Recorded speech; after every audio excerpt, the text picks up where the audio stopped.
Que reste-t-il à découvrir en mathématiques? C'est une question qui est souvent posée aux mathématiciens. Aujourd'hui, je ne vais pas y répondre d'une façon qui chercherait à faire le tour de la question, ce sera peut-être pour une prochaine vidéo, mais je voudrais simplement parler d'un problème ouvert en particulier. Il s'agit de la conjecture de Paul Erdős sur les suites en progression arithmétique.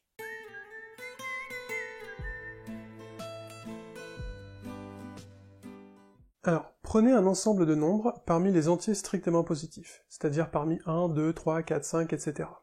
Vous pouvez prendre ceux que vous voulez, donc vous pouvez tous les prendre, vous pouvez en prendre aucun, vous pouvez en prendre juste quelques-uns, par exemple 36, 42, 9000, vous pouvez prendre tous les multiples de 3, 3, 6, 9, 12, etc. Ou bien tous les nombres qui sont des carrés, donc 1, 4, 9, 16, 25, etc. Vous en prenez autant que vous voulez, vous prenez ceux qui vous plaisent, vous pouvez les prendre au hasard. Bien, donc maintenant, parmi cet ensemble de nombres, la question qu'on va se poser c'est la suivante. Est-ce qu'il est possible de trouver des suites en progression arithmétique de longueur arbitraire? Alors ce qu'on appelle une suite en progression arithmétique en mathématiques, c'est une suite de nombres régulièrement espacés. Par exemple, si je prends 4, 9, 14, 19, 4 plus 5 ça fait 9, plus 5 ça fait 14, plus 5 ça fait 19. Alors, clairement, si l'ensemble que vous considérez est fini, ça ne va pas marcher. Regardons par exemple l'ensemble qui s'affiche à l'écran. Dans cet ensemble, on peut trouver la suite 5, 10, 15, 20. C'est une suite en progression arithmétique de longueur 4. Maintenant, dans cet ensemble, on ne va pas pouvoir trouver une suite en progression arithmétique de longueur 9, pour la simple et bonne raison que l'ensemble ne contient que 8 nombres. Donc si on veut avoir une chance que ça marche, il va falloir regarder des ensembles qui sont infinis. Parmi les ensembles qui sont infinis, eh bien, regardons par exemple les multiples de 3. 3, 6, 9, 12, etc. Cet ensemble est une suite arithmétique de longueur infinie. Donc on va pouvoir sans difficulté extraire des suites arithmétiques de longueur finie. Il suffit de prendre des termes consécutifs. Regardons par exemple maintenant les puissances de 2. 1, 2, 4, 8, 16, 32, etc. Et bien dans cet ensemble, on peut montrer qu'il n'est pas possible de prendre une suite en progression arithmétique de longueur ne serait-ce que 3. Donc ça, c'est un ensemble qui ne marche pas. Donc voilà. On peut prendre d'autres ensembles, par exemple l'ensemble des nombres premiers ou l'ensemble des nombres qui sont des carrés, et voir si ça marche ou pas. Comme on l'a vu, il y a des cas où ça va marcher et des cas où ça ne va pas marcher. Ce qu'on voudrait ici, c'est pouvoir avoir un critère qui nous dit quand est-ce que, de façon sûre, ça va marcher. Intuitivement, pour que ça marche, il faut que l'ensemble considéré soit assez gros. Alors ici, je dis intuitivement, ce qui est intuitif pour quelqu'un ne l'est pas forcément pour quelqu'un d'autre. En effet, l'intuition se base essentiellement sur les connaissances et les expériences préalables. Donc, pour acquérir un peu cette intuition, faisons une petite digression du côté de la théorie de Ramsey. Considérez des points, chacun étant relié à tous les autres par des arêtes coloriées en bleu ou en rouge. Ce qu'on cherche ici, c'est un sous-ensemble de k-points, tels que toutes les arêtes qui les relient les uns aux autres sont d'une seule et même couleur. Est-ce que c'est possible de trouver une telle structure? Eh bien, ça dépend du nombre total de points que j'appelle n. Regardons la situation où l'on cherche 3 points, qui forment donc un triangle et on veut que les 3 côtés soient de la même couleur. Eh bien, si le nombre total de points est égal à 3, il y a des situations où on va pouvoir en trouver, des situations où on ne va pas pouvoir en trouver. Regardons maintenant ce qui se passe si le nombre total de points est égal à 4. Ici, je vous montre un exemple où on peut trouver parmi les 4 points, 3 points qui forment un triangle d'une seule couleur, et je vous montre un exemple où on ne peut pas trouver 3 points qui forment un triangle d'une seule couleur. Regardons ce qui se passe maintenant quand il y a 5 points. Là encore, il y a des fois, selon le coloriage, où ça va être possible de trouver 3 points reliés de la même couleur, et des fois où ça ne va pas être possible. Regardons ce qui se passe maintenant quand le nombre total de points est égal à 6. Eh bien, dans ce cas-là, quel que soit le coloriage des arêtes, il est toujours possible de trouver 3 points qui forment un triangle d'une seule couleur. La preuve d'ailleurs est pas très difficile, je vous la fais. Prenez un point, celui que vous voulez, et regardez les 5 arêtes qui partent de ce point. Comme il y a 5 arêtes et uniquement 2 couleurs possibles pour les colorier, il y a forcément une de ces 2 couleurs qui est utilisée au moins 3 fois. Peut-être même 4 ou 5 fois, je ne sais pas, mais au moins 3 fois. Mettons que ce soit le rouge. Je regarde donc les points aux extrémités de ces 3 arêtes rouges. Si parmi ces 3 points, il y en a au moins 2 qui sont reliés par une arête rouge, alors c'est gagné, on a un triangle rouge. Dans le cas contraire, eh bien ça veut dire que ces 3 points sont reliés entre eux par des arêtes qui sont toutes bleues. Du coup on a un triangle bleu. Dans tous les cas, c'est gagné, il y a un triangle monochromatique. Regardons maintenant la situation où k est égal à 4. Donc ici on cherche un quadrilatère tel que les 4 côtés et les 2 diagonales sont toutes de la même couleur. Eh bien on peut montrer qu'à partir d'un nombre n égale 18 points, fatalement, quel que soit le coloriage, on peut trouver ces 4 points reliés entre eux avec une seule et même couleur. Dans la situation où k est égal à 5, on sait que pour un certain nombre, que l'on ne connaît pas exactement mais dont on sait qu'il est compris entre 43 et 48, eh bien là encore, ça va marcher. Plus généralement, le théorème de Ramsey dit que, pour tout entier k, il existe un nombre n, tel que si le nombre de points est supérieur ou égal à n, alors on pourra toujours trouver un sous-ensemble de k points, tel que toutes les arêtes qui les relient sont de la même couleur. Dans ce problème, l'objet qu'on considère, c'est n points, tous reliés entre eux par des arêtes coloriées en bleu ou en rouge, et la structure qu'on cherche dans cet objet, c'est un sous-ensemble de k points, tous reliés entre eux par des arêtes de la même couleur. Eh bien, le théorème de Ramsey dit que si l'objet est suffisamment gros, au sens où il contient suffisamment de points, alors la structure qu'on cherche sera toujours présente.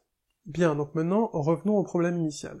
Ici, l'objet qu'on considère, c'est un ensemble de nombres entiers strictement positifs. Et la structure qu'on cherche, c'est le fait que dans cet ensemble, il y a des suites arithmétiques de longueur arbitraire. Eh bien, si ça marche comme dans le problème précédent, à partir du moment où l'objet est suffisamment gros, fatalement, on va trouver la structure qu'on cherche. Mais alors, puisqu'on a vu qu'il faut considérer des ensembles infinis, comment exprimer l'idée qu'un ensemble infini est suffisamment gros? Eh bien, vous avez peut-être déjà entendu parler du fait que, en mathématiques, il y a différentes tailles d'infinis, et il y a des ensembles infinis qui sont strictement plus gros que d'autres.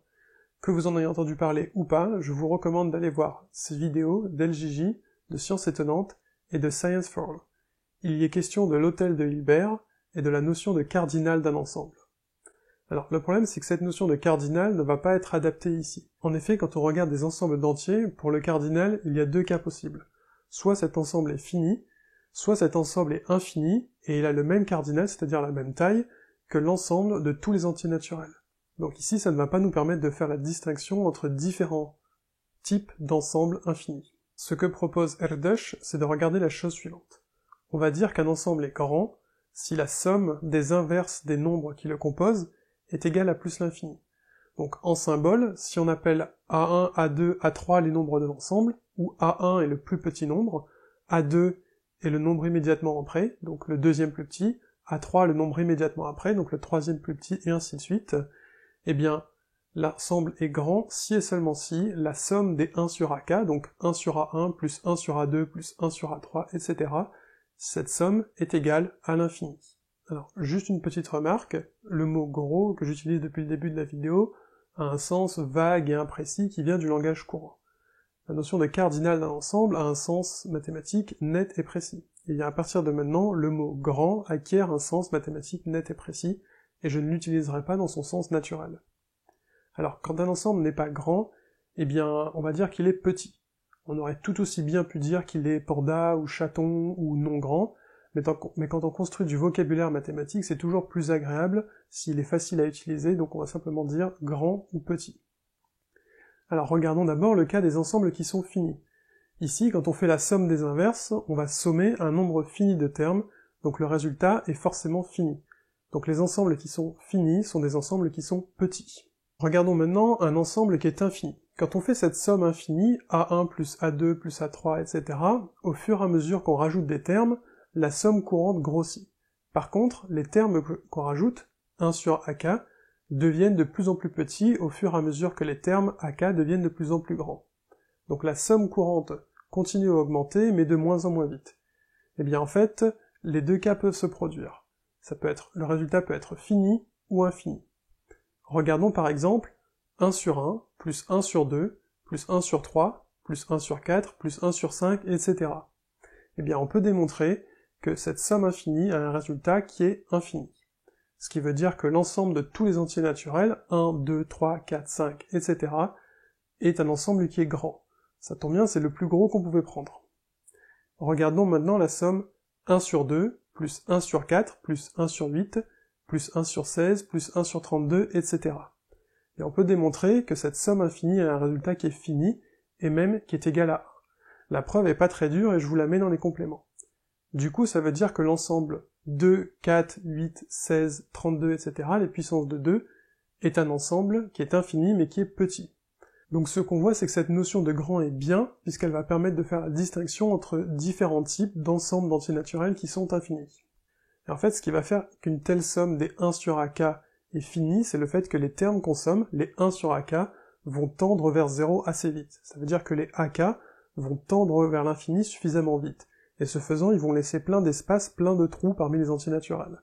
Au contraire, si les 1 sur AK tendent vers 0 mais pas trop vite, ça veut dire que les AK tendent vers plus l'infini mais pas trop vite, eh bien la somme des 1 sur AK va être égale à l'infini.